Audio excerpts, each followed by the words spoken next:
So, I should be live. Let me check. See if I. No, somehow that's not. Why is that not working? Ah, I believe that I am live.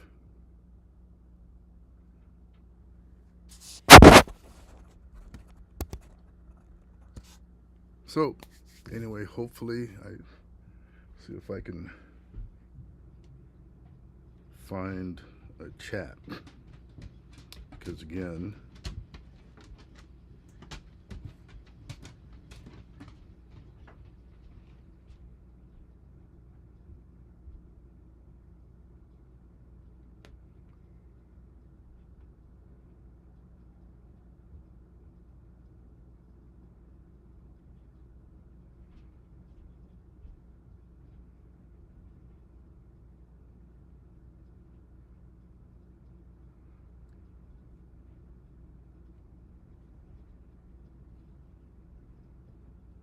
here again.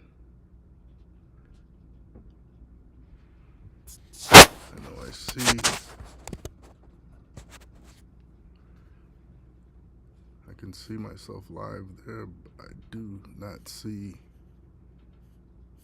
any chat. Technology again. I'll I'll assume that you can hear me because that's all I can do right now. It's funny, let's see if I can make sure I have the right setting on the chat.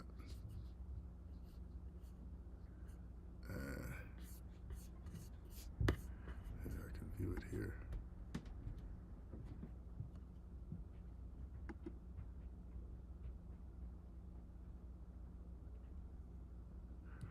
Let's see. Hopefully, the chat will show up. We shall see. Well, anyway, let me get started. So, knowledge is a tool that can set us up to live our best lives. But without a framework to understand it, it could also create a trap for us and trap us with limiting beliefs. Now, the main question for the knowledge revolution is, do you control knowledge or does knowledge control you? And this is, again, it's the core of what I'm doing. The question, again, do you control knowledge or does knowledge control you? And I really want to hear from you. If you're here, put it into the comments. If you're not watching live, I'd still want to hear your comments if you're watching it after I'm finished. Your thoughts are very important to me because I want to know how this resonates with people. And unfortunately, if anybody's putting anything in the chat right now, I still don't see the chat. But we'll work our way through this anyway, and we'll try to figure this out next time. Each time, hopefully, we'll get better.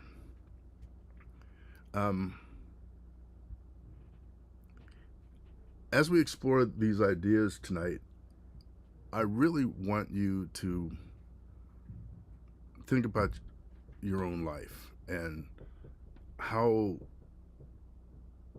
do you feel trapped by knowledge, or do you feel that the things that you know set you free? And I really want you to think about that, and again, share your thoughts. If you have any questions, don't hesitate to ask.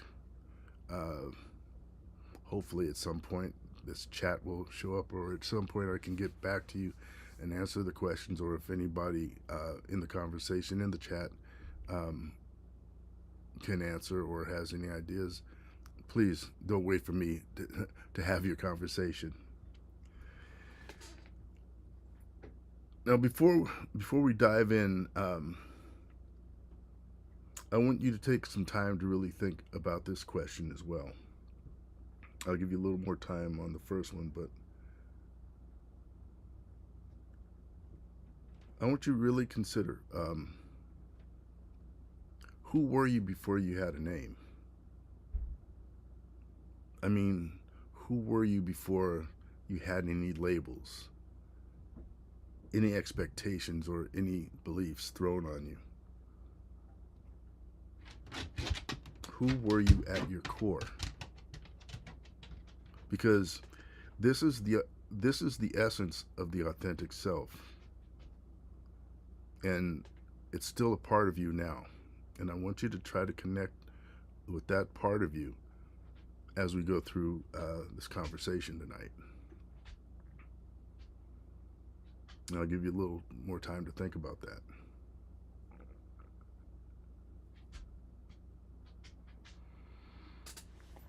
So, you wouldn't before we had any labels, even once we got our first label as the name, um, we actually lived a life of unconditional love.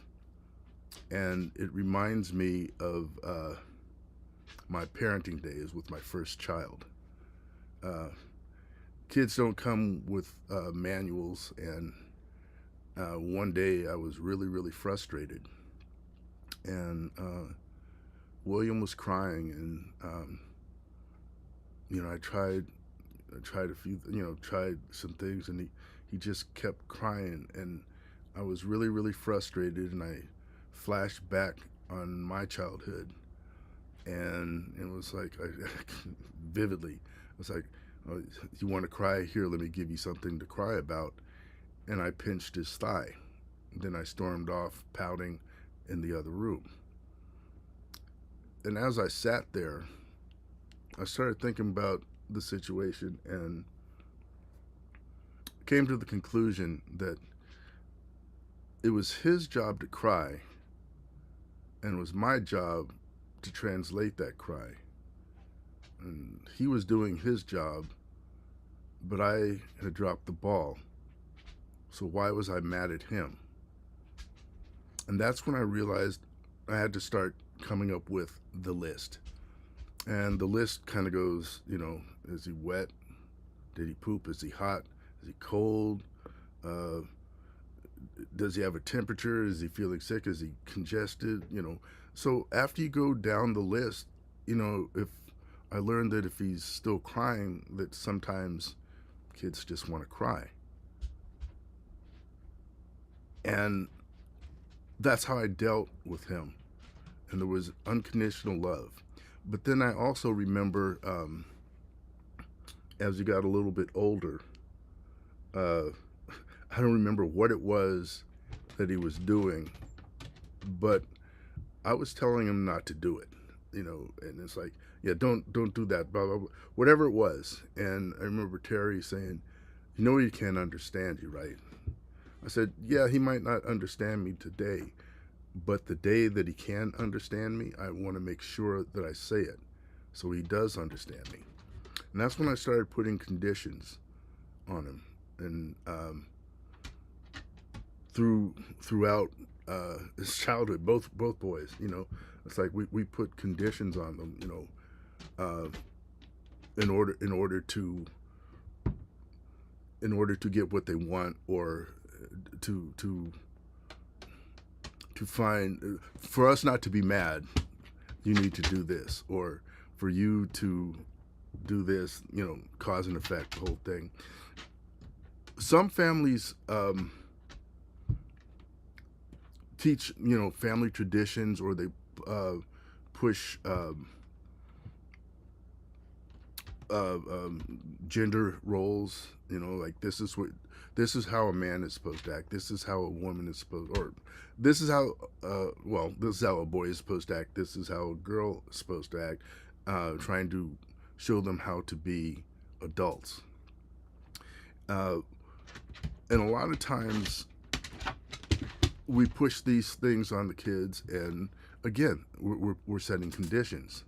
Then they go to school, and with the industrial age education uh, that I grew up in and my kids grew up in, you had the routine of you punch in, you do a little work, you have recess, you come back, you do a little more work, then you go to lunch, you come back after lunch, and you do some more work. You have another recess, you come back after recess, do a little more work, and then you get to go home. You do that 5 days a week, 4 weeks a month, so on, so on.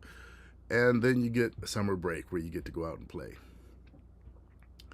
Then the next place that they touch on is you're graded. It's like they grade your performance, and you need to perform in order not to be in trouble.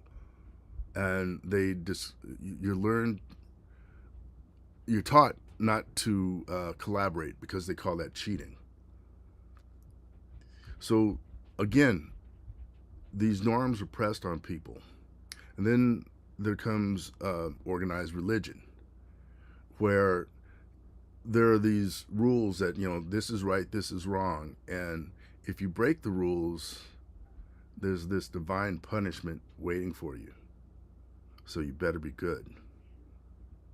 Then you go to the workplace, and again, just like school, you punch in, you do some work, you take a coffee break, you go back to work, then you go to lunch, then you come back and do some more work, then you have another break, then you do some more work, and then you go home 5 days a week.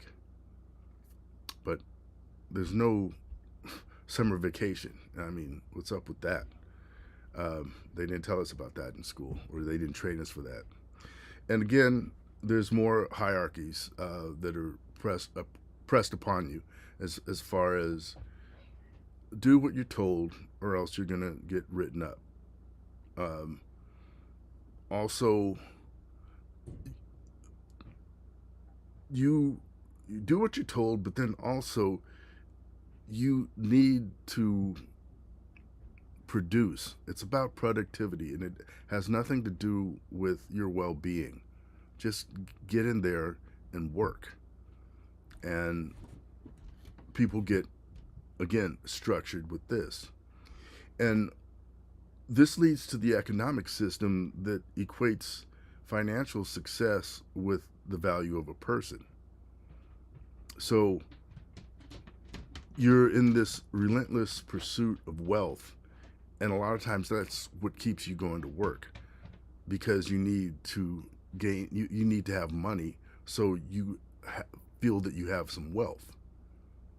Then comes the media setting beauty standards, especially for women, that are somewhat impossible to live up to, but they're supposed to. And then there's consumerism, because all the money that you make, you need to look good or look like you're valuable, even if you're not. I remember in LA, when I was in college down there, there were places where you could rent exotic cars for the weekend, and I know people that would take a couple weeks, a paycheck, to go rent a Ferrari for the weekend, so they could drive down to Sunset Strip and look important. But that was the thing, it was like, you got to look important, because if you're not important, if you don't look important, you can't be important. And again, we push all this stuff on. And then when it comes to social norms, we got to conform with what society expects of us. There's discrimination, systemic racism, uh, gender, and other identities. It's like the gender identity norms are something that people look at, and it's like, you need to do what we say. You need to fit within our boundaries, or you're ostracized and made fun of. Another issue is ageism. And I realize that it goes kind of both ways, where older people can kind of look down on younger people and not value their input as much sometimes. But having been young and now being old, uh, ageism is a lot different when you get old, because all of a sudden you're expected to be as productive, and there's a thing where you need to look young, you need to look vibrant, and you need to prove that you're productive in order to be accepted in society. And it's really hard sometimes, to live up to all of this stuff. So here, this is the next thing I want you to think about. With everything that I just said, all the baggage that was thrown on you, if you knew now what you believed then in your authentic self without all this baggage, what could you accomplish? I mean, just think about how creative kids are. How they live in a world full of wonderment. It's like you're uninhibited by anything. They don't give a shit about whatever they do. They'll sit up and scream inside of a crowded restaurant, or on a bus, or on a plane, and it doesn't matter if it bothers anybody around them. That's what they're going to do, and they love to do it, and they're uninhibited. Now, granted, as an adult, you can't.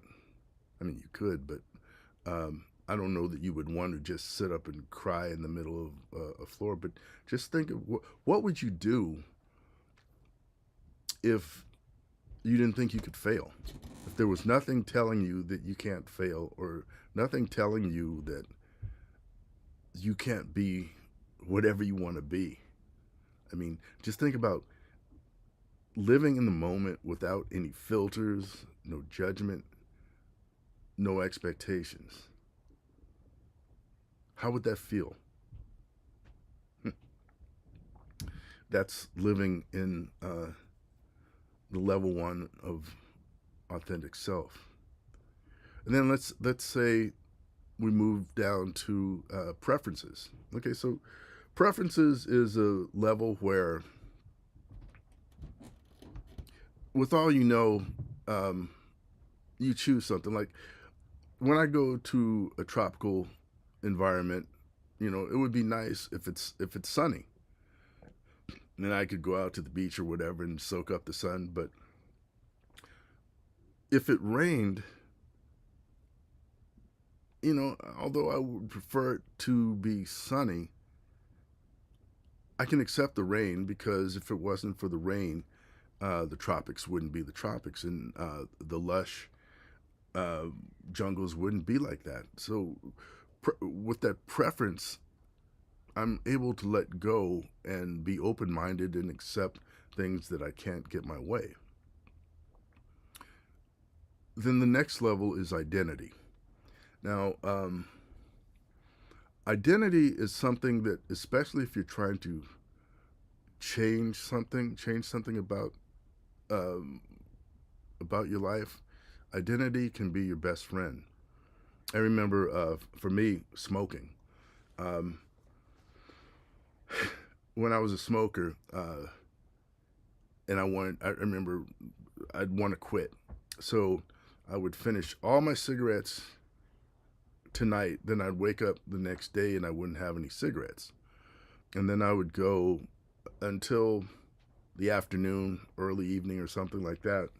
And now that I kicked the habit, it's like, well, let me take a hit off of your cigarette since I've kicked the habit. And then it was like, let me bum a cigarette. Let me bum another cigarette. Okay, let me buy another pack. And I remember when I did quit, I was sitting. It was an afternoon, and I'm sitting at a kitchen table with a buddy of mine, and I had a half a pack of cigarettes left, and I said, "Man, I got to quit smoking. I've got to give this stuff up." And being the non-smoker that he was, he looked at me, he smiled, he grabbed my pack of cigarettes, tore it up, and threw it away. And I didn't smoke. I mean, at that point, it was like I had taken on the identity of a non-smoker. At least I thought I had quit. But then, people would come around me and they start to light a cigarette and then stop. And it's like, no, no, dude, just because I quit doesn't mean you need to stop.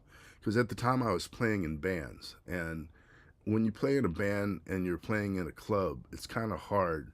Well, in those days, you could smoke in the clubs. So it would be kind of hard to get up on stage in the middle of a set, start yelling, "Hey, put your cigarette out!" I quit smoking, so nobody can smoke around me. And I was like, but that wasn't it. It was the fact that I was a non-smoker, so I didn't care what anybody else did. That was my identity, a non-smoker. Now, the next level of attachment is internalization, and this is where your beliefs really, really define you. And I remember a conversation that happened on Facebook. Um, I guess it was about when, what was it, transgender kids in bathrooms. And I remember this woman was saying, well, you know, what am I supposed to tell my son, about, boys and girls bathrooms or girls and boys bath. I mean, however it was framed, I mean, it was this major thing. How could I do that? And one of her husband's friends had made a statement, and she just ripped this guy to shreds, and um, ended up it was like a lifelong friend, and she was like, I hope he doesn't talk to you anymore, blah blah. He's like ready to just cut this guy off because of what he believed, and it contradicted what she believed. And I remember thinking, it was like, I'm not going to get in this conversation because I don't want to get in a huge argument over this. But what struck me was how difficult it would be for you to explain that to your kid. And then I thought about the other side of that coin is um, a kid who identifies as something other than what they look like, and the bullying that they take, and the high rate of suicide among these kids that get bullied so much. And I kept thinking,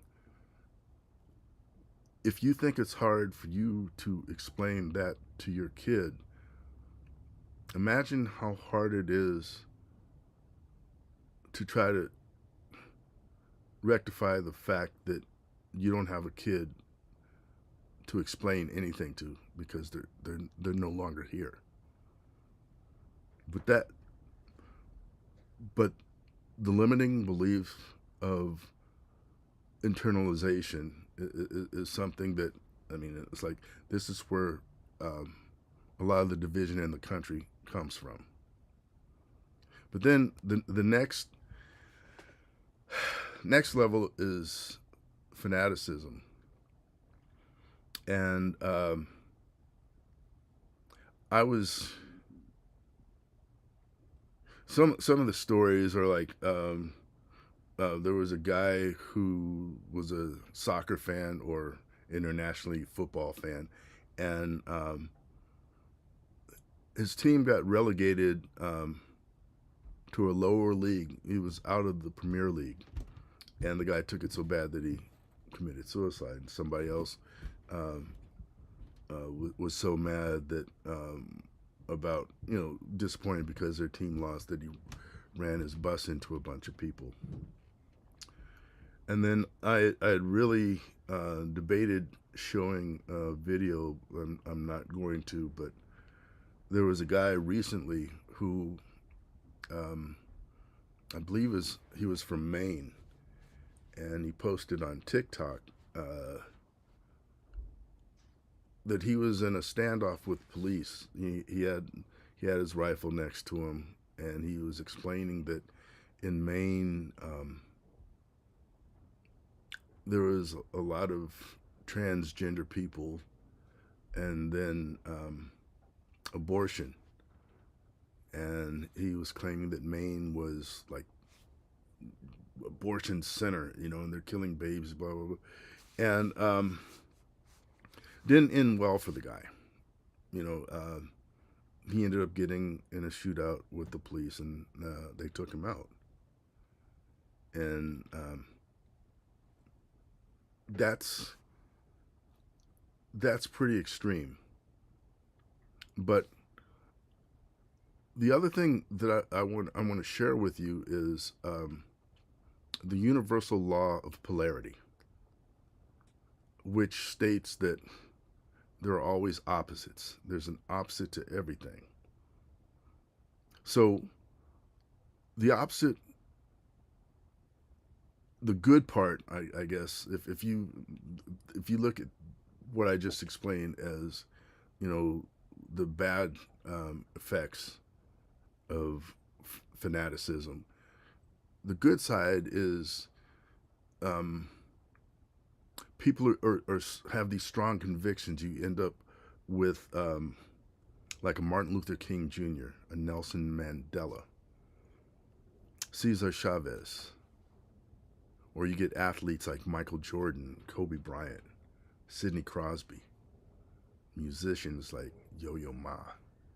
I mean, the way they go after their craft or the things that they believe in, it's a fanaticism. But it's not. With Martin Luther King, it was something that he was willing to give up his life for, just like the guy with the rifle. I mean, that was his belief. With athletes, it's like working and working because they want to be better. Story I remember about Kobe Bryant. He would shoot 500 shots with his left hand. Never, always at practice, never in a game, until he hurt his right shoulder. And then instead of coming out of the game, he stayed in and continued the game shooting left-handed. Same with Michael Jordan. I mean, they're fanatics about winning. Yo-Yo Ma or musicians that spend hours and hours and hours dedicated to perfecting the craft. Then as we move into internalization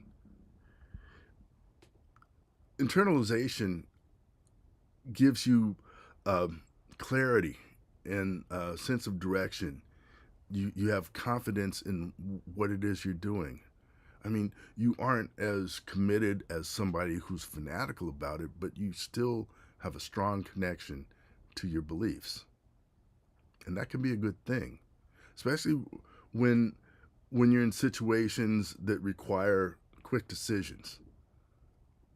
It's good to have conviction so you can answer correctly. Then we move down to look at the downside of identity. I spoke about, the good part about, it helps you do things, but if you overconnect with an identity and somebody attacks that identity and you take it personally and it slows you down, that's when the identity is detrimental to what's what's best for you. It offers the limitations because of your over identifying. Um, Also, you if you attach to identity too much, you might have a resistance to change and not want to, not even consider doing something else. I mean, like with for me with smoking, it was like the alternative to smoking, to not smoking, would be to smoke again, which would be bad for my health. So holding on to that identity was actually good for me, and it still is good for me, and I will hold on to that identity. But holding on to an identity that worked for you when you were younger, or um, worked for you yesterday, but today is not so much. But you're holding on to it because you don't know what, if you let go of it, you don't know what's it ends up being your comfort zone. That and even though that comfort zone is holding you back, you don't want to let go of it. And again, limiting. And moving into the downside of preferences. When you're that open minded, sometimes if you're over open minded, then you you can be indecisive, um, and indifference to a lot of things, because it's like, well, I don't know, um, and yeah, you risk being complacent because you don't. Again, you're open, and it's like, well, if I do it, it's cool, but if I don't, yeah, whatever. I don't have to do it, and and you don't move anywhere. You get stuck in a place. And as much as people always try to push, getting to become your authentic self, there's actually a downside to that as well. And especially when it comes to working in a team environment or working with a group, if you're stuck in yourself and not willing to sacrifice or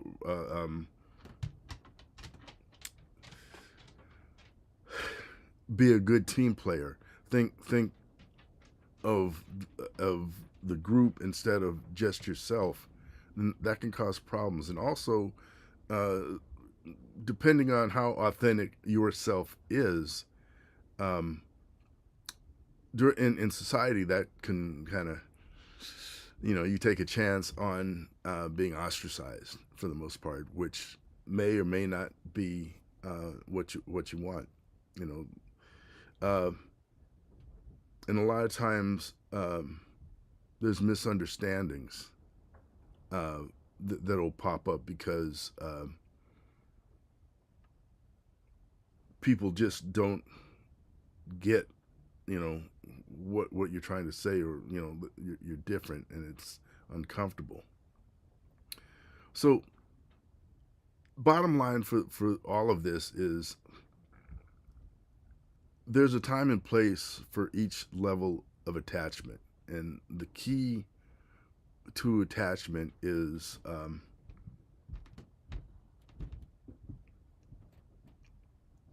just having the ability to be um, to go with the flow. I mean, because there are times that being a fanatic is really in your best interest, and there's times where being your authentic self is a better choice at the time. The thing is, it's not so much that you need to try to live in any one of these. I mean, if you can visit any one of these and then move to another one, and you have a choice. Where I'm going on a vacation to a tropical area. I want it to be sunny. If it's not, if it rains, it doesn't matter because I'm still in a tropical area. So preference might be the thing for that. Uh, Again, fanaticism might be, like if you're really working on a project or you want to make a huge statement, then being a fanatic and going after that might be the thing to do. But maintaining flexibility in all of this is kind of where you want to go. Flexibility and balance. So as you move forward, again, think about what I went through today, and as you move forward, just think about, be aware of where you are at different times, um, throughout the day, throughout the week. I mean, if you find yourself in a situation that you can identify, what level you're at, question you know question yourself: do you want to be there, or do you think a different level would be better for your well-being? Since no one else cares about your well-being, it's up to you. But anyway, um, that's what I have for you with the 5 levels of attachment. Uh, Next week, I'll be releasing the next episode, which is Blind by Belief, and basically kind of talked about how different levels can blind you to certain things. So we'll go a little bit deeper into that. So I hope you got something out of this. Please leave your comments. Reach out to me. Again, whether you're watching this live or it pops up afterwards when you view it, I'd love to hear your comments. I mean, your voice is valued. I really value what you have to say. Unfortunately, they don't want to show me your chat. They don't want to show me the chat when people that really know me know how much I hate the chat anyway. So uh, that's what I got for you this time. You guys have a wonderful evening. Have a wonderful rest of the evening. Thanks again for joining, and look forward to seeing you guys soon. And hope you guys are getting something out of this series. And again, do you control knowledge, or does it control you? All right. Bye now.